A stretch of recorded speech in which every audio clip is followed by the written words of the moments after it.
Can you guess what all these people have in common? Michael Phelps, Oprah, Arnold Schwarzenegger, Katie Ledecky, Will Smith, and Conor McGregor. They all credit much of their success to visualization. What is visualization? How does it work? Is there any scientific evidence proving that the simple act of visualizing the life of our dreams can actually make it real? How can visualization help us improve ourselves, our relationships, our health, our finances, our well-being, and help us achieve the things we know we have the potential for? Welcome to Mind Hacks TV. This is Program Your Mind for Success, the science of visualization. In 2009, researchers from Harvard asked a group of musicians to play a simple sequence of piano notes, and they scanned their brains in the regions associated with their finger muscles. Then they asked them to visualize playing the same sequence. The same areas activated whether they play the piano or imagine playing it. Hundreds of scientific studies have proven that when we imagine something, we activate the same parts of the brain as when we actually do the things. In another study, researchers asked basketball players to practice free throws. Group A practiced on the court. Group B practiced mentally, and Group C didn't practice. The group that didn't practice saw a 0% improvement, as we'd expect. The group that practiced on the court improved 24%, and the group that mentally rehearsed improved 23%. I've used visualization to improve myself and every aspect of my life. It's the most important skill that I've ever learned because I can apply it to anything I want to achieve. Last week, I mentally rehearsed being full of patience before boarding a 12-hour flight with my toddler who can't stay still, and I'm really glad I did. I visualize before getting on stage so I'm calm and confident. I visualize before important meetings to decide how exactly I want them to go. I visualize walking away from foods that I know I shouldn't be eating. And I visualize before every rugby game to get myself in the right mindset. A couple of years ago, I used visualization to overcome social anxiety. I used to be terrified of meeting new people. I had a really hard time making new friends, asking women out, and attending networking events for work. These days, I genuinely love meeting new people, and I feel very comfortable in any kind of social setting. I still don't ask women out, but that's mostly because I suspect my wife would have a problem with that. How exactly did I overcome my social anxiety? Every day for a few weeks, I would lie down, close my eyes, and mentally rehearse being sociable. Visualizing is actually quite simple, but I want to make sure that you avoid some of the most common mistakes people make. I created the 10 laws of visualization to help you master this skill quickly. I'll go over each of these laws first, but then I'll give you a link so you can download the document. This way you don't need to write everything down right now.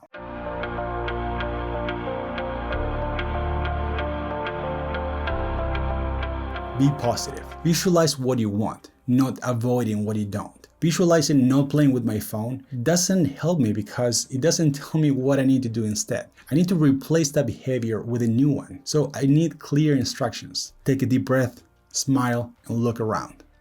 Be prepared. We need to be prepared for any obstacles that might get in our way. I identified that for me, it was taking out my phone to deal with my social anxiety. So I programmed a new response and rehearsed it so many times in my head that when it happened in real life, I knew exactly what to do. I didn't even have to think about it. It was an automatic response.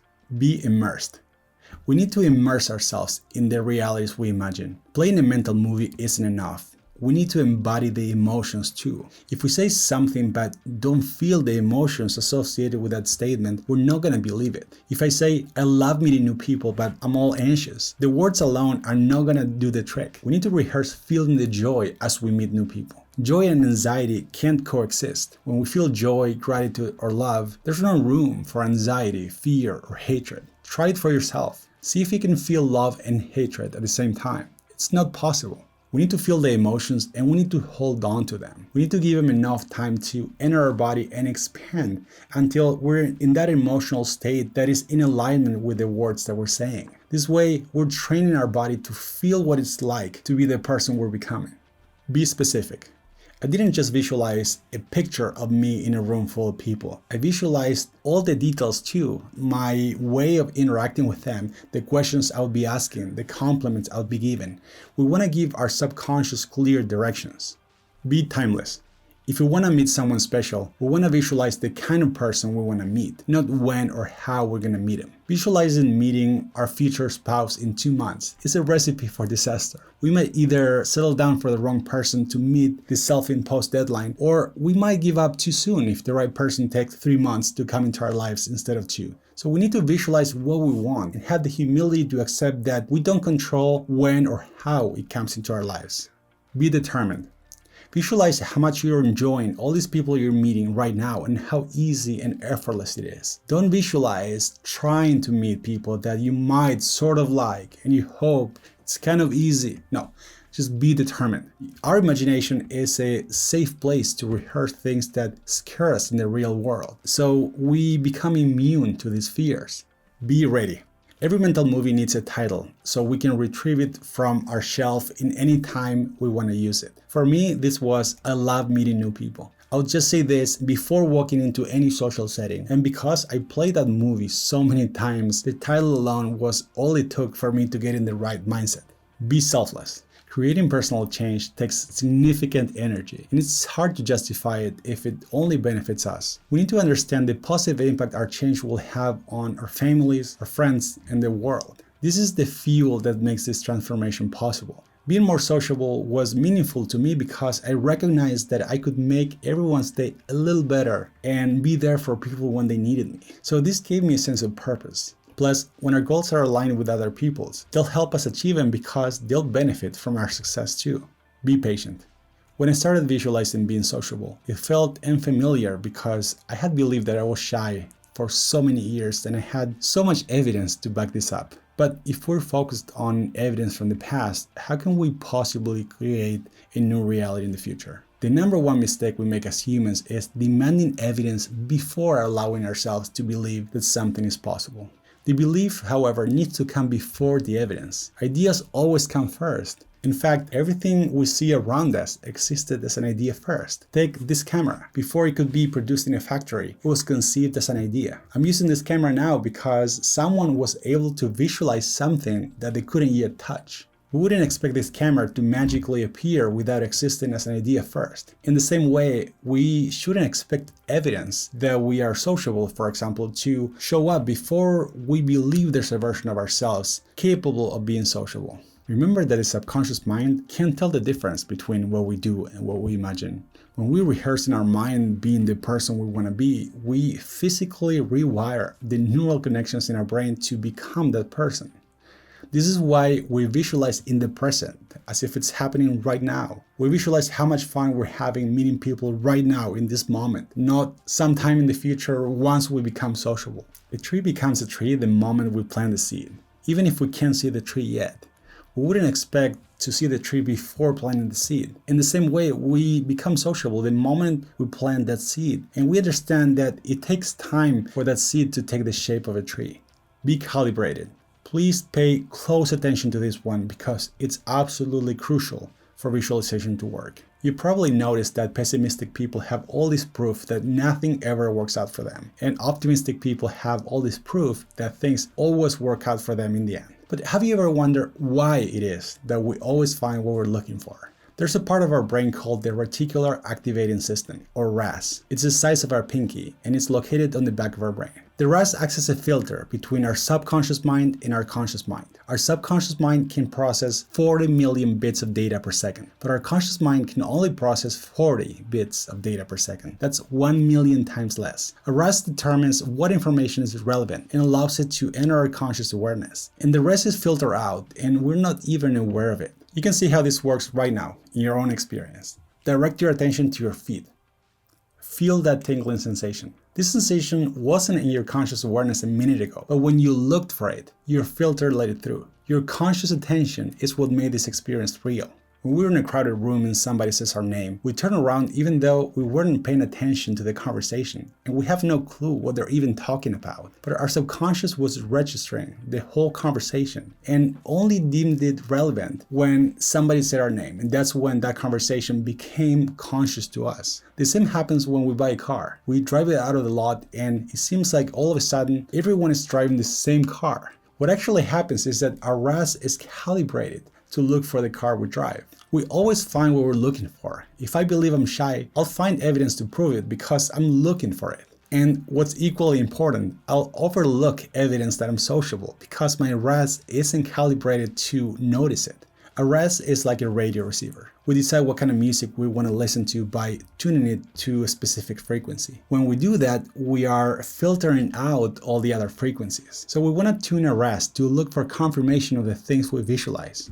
Visualizing how much I appreciate the people I meet gives my RAS confirmation that I'm already living my new reality and calibrates it to keep looking for more confirmation of it. As we receive more confirmation, visualizing gets easier and becomes more genuine. These days, I love meeting new people. It's so self-evident that I don't need to visualize this anymore. It's who I am. When I started visualizing being sociable, it didn't feel genuine, so I recognized that there was resistance. I didn't ignore it, and I knew that it was there because my RAS had been calibrated to look for evidence that I was shy, and I was in the process of recalibrating it. Resistance is normal. Don't fight it. Just recognize that in the same way it takes time for a seed to become a tree, it takes time for a visualization to become a manifestation. Keep watering the soil. Keep visualizing. Do it every day for 14 days. And I guarantee you that the change will be evident. I've used this technique to improve every aspect of my life, and I know it works. But you have to do it every day for 14 days because you're in the process of overriding old habits and mental patterns with new ones. The main reason visualization doesn't work for some people is that they focus on what's not going well and what they don't have yet. So the more they focus on this, the more confirmation of it they find. Be proud of yourself for running 3 times last week. Don't beat yourself up for not running 4 days. Be grateful for the thousands of dollars you have in the bank instead of complaining about the millions you don't. When you feel proud of the 3 days you exercised last week, you rewire your brain to associate this pleasant feeling with this activity, and then you train your mind to seek more of it. If all you could see is the 4 days you didn't exercise, you create a negative feeling around this activity, and you'll tend to avoid it in the future because why try when nothing is ever good enough? When you're grateful for what you have, you train your RAS to find more of it. When you appreciate the money you have and feel that abundance, you train your RAS to look for new business opportunities, investment opportunities, ways to get promoted. But if you feel like you don't have enough, you train your RAS to overlook the things and look for confirmation that you're broke instead. It might sound ridiculous to be grateful for having $20 in our account when we feel broke, but as long as we focus on how broke we are, we'll remain in that state. Whether we tune our RAS to the frequency of abundance or lack, that's exactly what we'll find. When we appreciate the $20 we have, we calibrate our RAS to find the next $20, $200, $2,000, $2 million. I can't stress enough how important this is. Maybe your career isn't everything you want it to be yet. Your body isn't as healthy as you'd like, or your relationship isn't as solid as you wish. But I bet there are aspects of your career that you appreciate, parts of your body that you like, and quality moments in your relationship. So focus on that.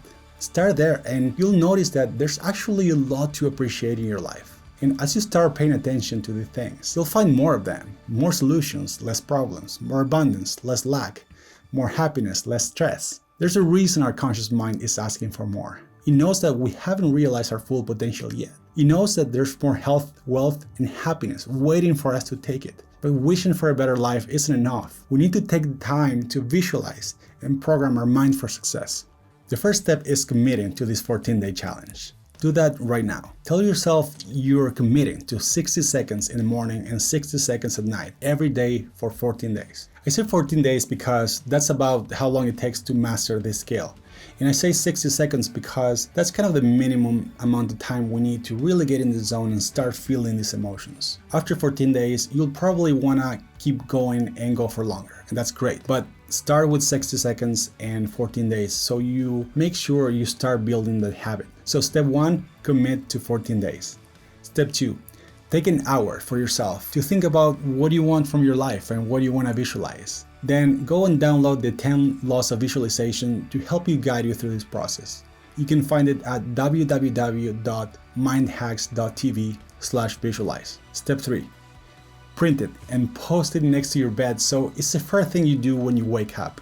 Don't skip this step. If you don't see it, you'll forget. If it's in front of you as soon as you wake up, you'll do it. The best time to visualize is as soon as we wake up and right before going to bed. This is when our brain waves are in the theta frequency range. The theta state is often called the gateway to the subconscious mind. We're between the dream world and the wake world. And this is when our subconscious is most open to our imagination. So visualize with your eyes closed and don't let the external world interfere with your imagination. Before going to bed, replay in your head anything that happened that day that confirms your new reality, and visualize more of it coming your way. This is a phenomenal way to let these new beliefs rewire our system as we sleep. This whole process only takes a few minutes a day. Just with like any new habit, it might feel a little weird at first until it becomes part of our routine. Don't let this stop you. Even if you're skeptical, do it. Consider it a personal challenge, an experiment, if you will. Do it for yourself, but also do it for everyone around you who will benefit from the new you, your coworkers, friends, family. Thank you for joining me today. My name is Zeke, and this is Mind Hacks TV. See you next week with a new Mind Hack. If this video helped you, please hit that like button below. If you believe it can help others, please go ahead and share it. If you want more tools to unlock your mind's potential, click here to subscribe to my channel. For more mind hacks, watch this video here or this one here. And find me on Instagram at mindhackstv.